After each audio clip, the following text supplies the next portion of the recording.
Heto, nagbabalik muli tayo para sa ating DIY travel dito sa Kutaisi. Heto, binaba na nga kami ng taxi dito sa number 23 dito sa aming apartment. Pero nagulat kami sa aming nakita, pero bakit ganito? Ito nga ba kaya yung aming apartment na uupahan? Abangan na lang natin mamaya sa susunod pa naming gagawing video para sa aming apartment tour.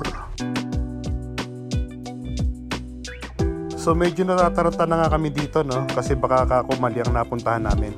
But anyway guys, dahil hindi pa naman daw ready yung run namin, to be continue na lang tayo sa aming bahay or sa aming apartment na ipapakita ko sa inyo mamaya. So this time, maglilibot-libot muna kami dito hanggang sa naghihintay kami na maging ready yung aming rooms or yung aming apartment na uupahan for 4 nights and 5 days dito. Kaya ayan, gala-gala muna. Tamang bili-bili ng mga kung ano-anong pagkain. Eto, subukan natin yung kanilang mga tinapay dito. Ayan, yun yung parang mga ano dito yung mga malilit na groceries. Ito yung ating pinaka parang first stop o yung pinaka first landmark na pupuntahan namin na napakalapit lang sa aming apartment. Kaya ayan, napaka-excited naming lahat. Ayan, sa kaagala-gala namin, napadpad kami dito na hindi naman talaga namin alam na ito pala yung White Bridge na tinatawag nila. Kaya nga pala tinatawag na White Bridge yan. Kasi nakapintura ng puti. Kasi daw dati yan ay ang bridge na yan is gawa sa kahoy, which is like recently lang nilang nirenovate na ginawa na nilang bakal. Pero as of now, hindi pa rin yan nadadaanan ng sakyan. Ayan, sinarado nila. Ayan, yun ang tinatawag nilang White Bridge. Kung mapapansin nyo nga pala, ayan, maraming mga restaurant na nakatayo dito sa gilid nito. Kasi nga, ano siya, tourist attraction. Kaya kung makikita nyo, may mga glass sa tulay na talagang visible din yung baba. Medyo nakakailang nga lang dumaan dyan. Tapos may mga nakasulat silang parang mga, hindi ko alam kung ano yung ibig sabihin ng mga nakasulat dyan, which is written in Georgian. So ito, syempre, hindi mawawala yung aming videos, no? Tinatawag nga pala namin itong videos na to na 360 degrees. Ayan, diba? Paikot. Yan ang White Bridge ng Kutaisi. Okay, so markado na yan sa aming itinerary na napuntahan na namin, which is napakalapit sa aming apartment. So syempre, ayan, hindi namin papakawalan ng mga pagkakataon na magkaroon ng mga magagandang mga litrato sa lugar na to.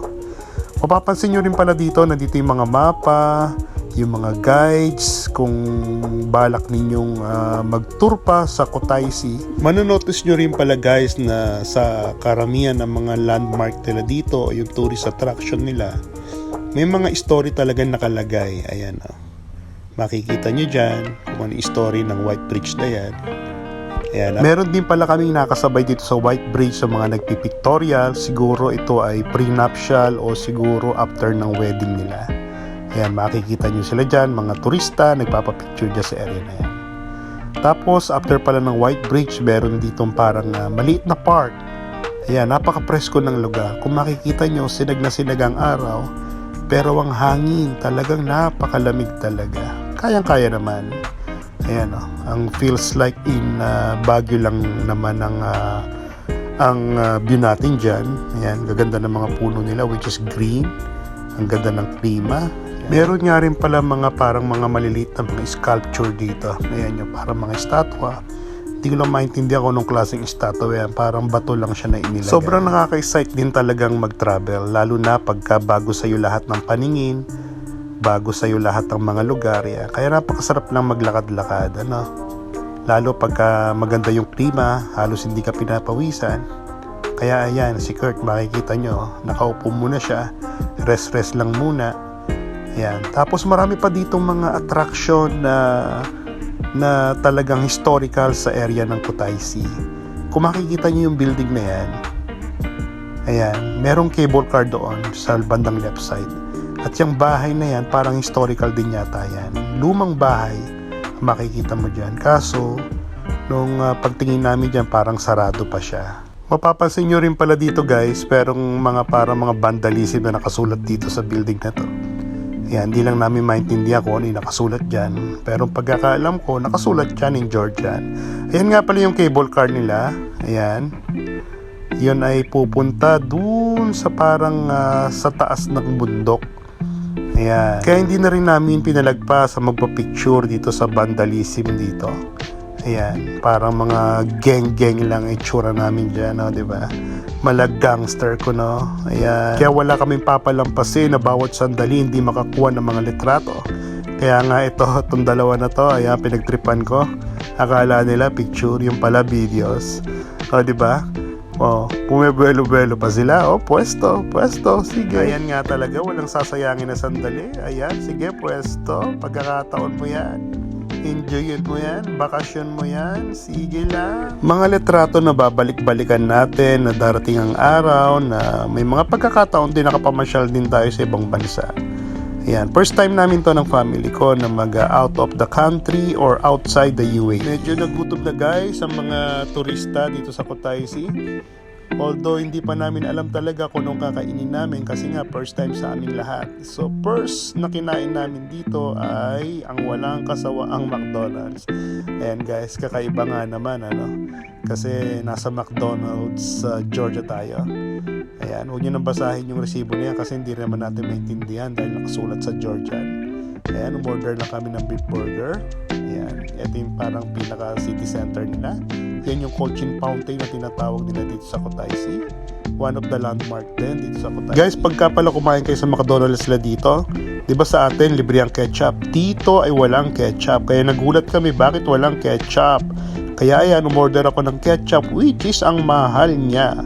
Kung i-convert natin yan sa dirham is almost siguro mga 3 dirhams yung isang maliit na ketchup na yan. Kaya ang sabi ko sa kanila, magtipid sila sa ketchup. Ipahid nila, ha? Huwag isasaw-saw, pahid lang. Kaya ayan, sa sobrang tipid namin sa ketchup, halos hindi namin talaga maubos yung ketchup na yan. Ayan o, pahid-pahid lang. Halos parang wala din naman palang pinagkaibang McDonald's ng UAE at saka McDonald's ng Georgia. Ayan o, ang pinagkaiba lang, iba ang sulat. Iba ang presyo. Ayan. Dito walang ketchup. Sa UAE, habang kumakain ka na, may ketchup ka na napakarami. May take out ka pa na ketchup na pwede mong ilagay sa bag. Ayan nga guys, talagang sobrang napagod kami ano. Kasi umalis pa kami ng Abu Dhabi sa around 12 midnight. Kasi nga alas 5 ang flight namin going to Kutaisi. Kaya ayan, ang pinaka first meal namin dito sa Kutaisi ang McDonald's.